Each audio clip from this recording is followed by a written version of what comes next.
Magandang araw sa inyong lahat at welcome sa aking channel. Fake news nga ang naglabasang balita na tsutsugin na si Lovie Poe bilang leading lady ni Coco Martin sa ABS-CBN action romance drama series na FPJ's Batang Quiapo.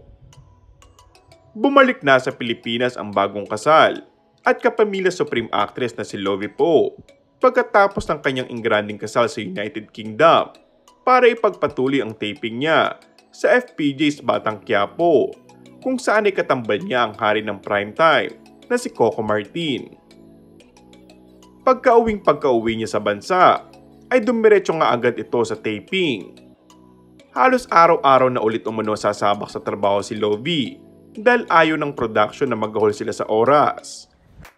Nakatakda na rin kasing umalis si Coco upang dumalo sa malaking event ng Asap Natin To sa Milan, Italy sa September 10. Balik mo kang namuli ang kaganda ng aktres dahil si Tanggol pa rin ang nilalaman ng kanyang puso, isip at damdamin kahit na nakatakda na siyang ikasal kay Ramon, ang karakter na ginagampanan ni Christopher De Leon na tunay na ama ni Tanggol. Ano kaya ang mga kaganapan na mangyayari pag natuloy na ang kasal? At paano maghaharap ang tatlo? Paano kung mabunyag na rin na si Ramon ang tunay na ama ni Tanggol?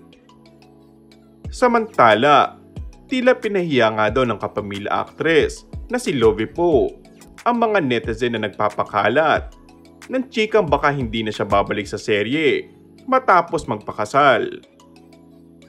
Matatandang naging usap-usapan na baka hindi na raw bumalik si Lovie sa Pilipinas dahil magsisettle na ito for good sa ibang bansa para mas makasama ng matagalang mister.